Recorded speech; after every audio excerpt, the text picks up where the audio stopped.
Hi, everyone, and welcome. We are so happy to be here with you today. My name is Judith Silverman Hodara. I'm a founder and principal at Fortuna Admissions. Really excited to have the opportunity to speak today with you, and I wanted to introduce my colleague and partner in crime, Catherine.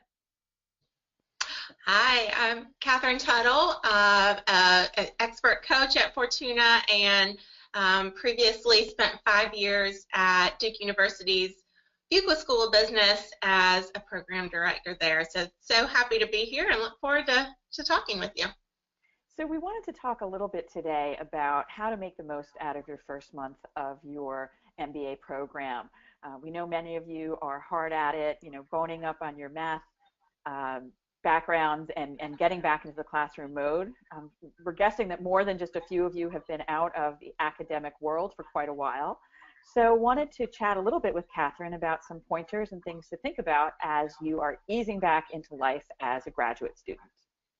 Yeah, it's such a big change, right? Going back into an academic environment, it's kind of like going back to college, and in a way you'll revert back to that mentality in the social aspect for sure. You'll have a lot of fun, but it's also a lot of work, and it can be really overwhelming in the beginning. So one of the first things I always would recommend is for people to make sure that their calendar is up to date, that you get all of your class assignments, your midterms, your finals, your club activities on the calendar, and have those deadlines visible and have reminders for those deadlines so you don't get caught off guard. It's easy to do.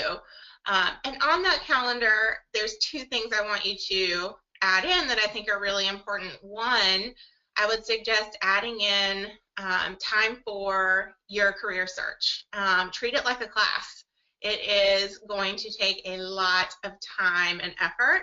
And so having time built into your schedule is going to be really important. And the second thing I want you to do is to build in time for you to relax and to have some you time and take part in an activity that helps you mitigate stress. That could be running, that could be reading, that could be yoga, that could be a million different things. But build it into your calendar, because you will get bombarded very early on, and I want you to make sure that you have some time for yourself. That would be my number one tip. And I want to agree with Catherine on that. I think one of the most resonant things that I recognized of the students that were at Wharton is that the information was coming fast and furiously. So they were in class all day, really, getting again back into the academic mode. In most cases, preterm is a chance to kind of get up to speed before classes start, usually right after Labor Day, and then to academically then move into the social world where you're getting invitations every 5 seconds for something, a club, a party, an outing, and to take a step back, although that might be hard, and realize that you're not going to be able to do everything, and to be able to sort of commit and stick with something that you choose to do. You're all familiar with fear of missing out, and I think that really runs rampant with MBA students. So without a doubt, taking the time, maybe even a night off once a week, and saying, look, I'm not going to go out. I'm going to pay attention to my partner or spouse, or I'm going to really organize my thoughts. Sometimes it's a little bit like being on a hamster wheel where you're running really fast to catch up and you never get a chance to take a deep breath. And these classes that you're in, are going to require some work. So getting in is certainly the hard part, but staying in and staying abreast of your work and your career search are going to be two key ingredients. Because once school starts for the semester in September, there's not going to be a heck of a lot of time for catch up. So inevitably, these are really good things to think about. You also might want to find a buddy, someone that is sort of in the same mindset as you are. Perhaps you can spend some time reviewing notes together, kind of taking the time to reiterate what you were doing in class on any given day.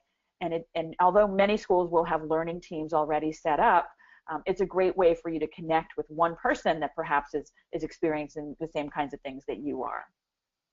And I think that's such an important point, because from the social aspect, there's going to be a lot of opportunities for you to go out and party and bar crawl and do all these fun things with 100 of your closest MBA friends. And while that is a lot of fun, it's not quality bonding time. And so I think it's important to make sure that you build in opportunities to really build solid connections with people, build that trust, build that rapport, build those lasting friendships. And that happens in a small group. It happens with a buddy. It happens with your small learning team. So make sure that you're balancing, the big party scene with kind of some quality relationship building time. And I guess Catherine and I have chatted about this before. For everything that you decline, you don't go out on a Wednesday, there's always going to be Thursday and Friday and Saturday. So there's no shortage of things that you can spend your time on. And again, for those of you that are coming with spouses and partners and families, they're there for you as well. So it's a bit of a balancing act in the beginning to figure out, when to be with your cohort or your class, and when to and how are there ways to kind of integrate your two theoretically different lives. Right. And certainly, that time of transition is an important one for everybody. And many schools will have partner and family clubs to really encourage that kind of bonding. But the more settled your family is by the time school actually hits the ground in September, clearly, the smoother everyone's path of transition will be. The partners organizations are so incredible, and getting involved in this early and making sure that you find people who have a similar family situation as you, and then also feeling good that your spouse or your partner has that network for the nights that you're studying until midnight, or going off on a trek for a week over spring break. It's important to make sure that you feel connected there and have a support system in place. Thank you so much for joining us today. We're really happy to have the opportunity to chat with you. Again, I'm Judith Silverman Hodara, and Catherine. Yeah.